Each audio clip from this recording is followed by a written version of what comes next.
branching out. It was a busy time on the railway, and all of the engines were working hard. Except poor Thomas. He was feeling unwell. "You should go to the steamworks for a while," said Sir Topham Hatt. "They'll have you fixed up and feeling better in no time." As Emily came and took Thomas away to be repaired, Sir Topham Hatt wondered who else he could get to take Thomas's passengers. Suddenly, Diesel pulled into the yard with a train of trucks. Sir Topham Hatt looked at him and smiled.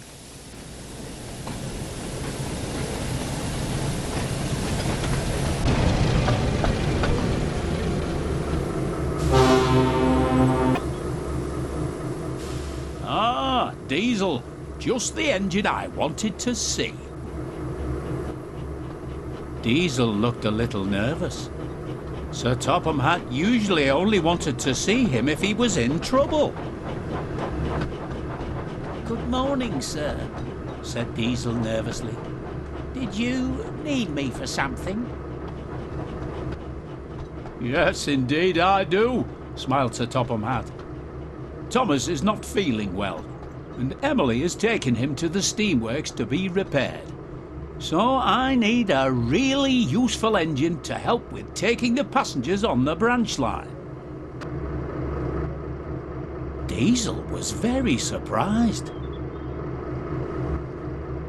"But sir," he protested, "I'm only a shunting engine. I've never really pulled passengers before." "Don't worry, Diesel," Sir Topham Hatt reassured him. "I'm confident you'll manage just fine, and I'm sure that Annie and Clarabel will be glad to show you what to do. Just remember, you need to be on your best behaviour today. I don't want to hear from the passengers that you've been causing trouble." "But sir, I can't take Annie and Clarabel. They're Thomas's coaches, and they don't like me, and..." Diesel, you'll be fine," smiled Sir Topham Hatt. "Now run along and collect Annie and Clarabel. They should be waiting for you in the sidings." "Oh, why do I have to take passengers?" Maybe, he thought, Sir Topham Hatt chose me because I am the best engine for the job.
Ladies. Oh no, Clarabel, it's that devious Diesel. Surely, replied Clarabel, Sir Topham Hatt could have picked another engine instead of him. Perhaps he thinks I'm the best engine for the job, boasted Diesel. After all, he specifically asked me to help with the passengers while Thomas is away. I'm sure he only asked you to help as all the other engines are busy. He certainly did not. Now we need to get going. We don't want to be late after all.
All aboard! We need to hurry and get moving.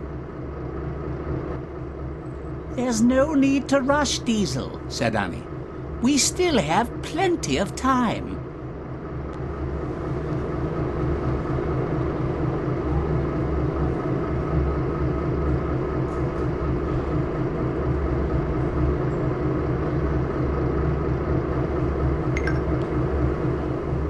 Right, let's get going.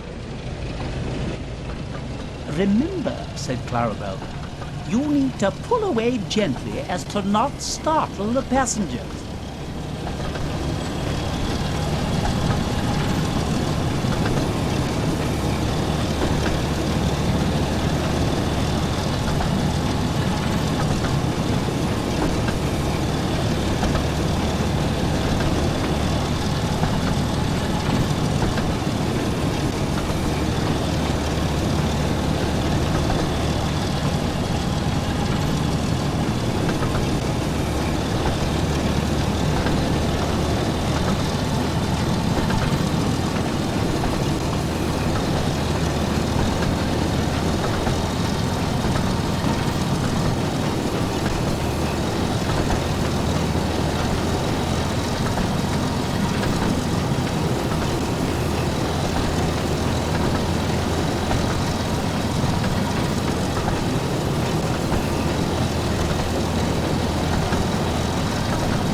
You'll need to remember to slow down as you approach the station. You mustn't bump the coaches, especially if they have passengers on board.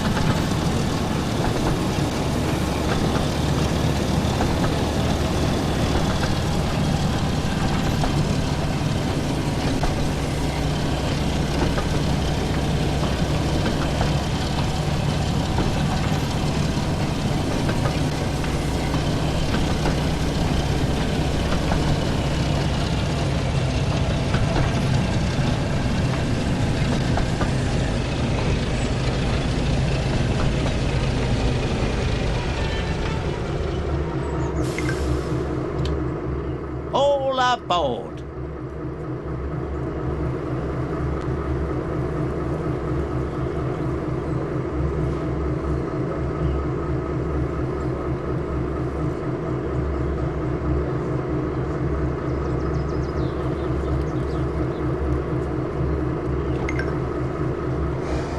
Off we go again.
Hurry up, please.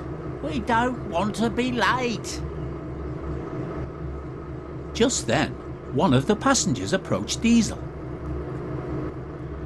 "Thank you, Diesel," they said. Diesel looked surprised. He wasn't sure what to say. You're very welcome. Wow, Someone was grateful for my help. "You see," said Annie, "passengers appreciate an engine who looks after them and pulls their train well." Diesel thought about this. Maybe you're right, he said. Maybe I can pull passengers after all.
On to our next stop. You're doing well, Diesel, said Annie kindly.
One stop to go, Diesel, said Clarabel.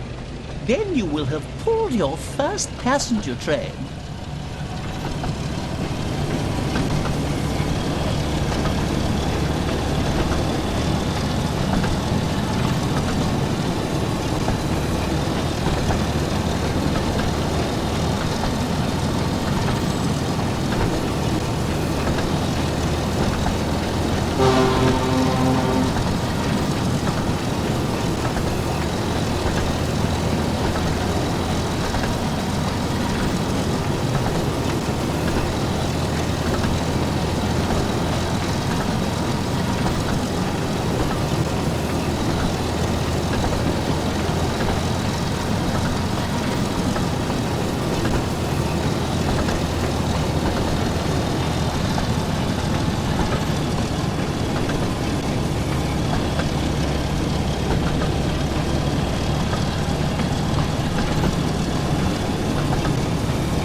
Diesel soon reached Farquhar, the top station of Thomas's branch line.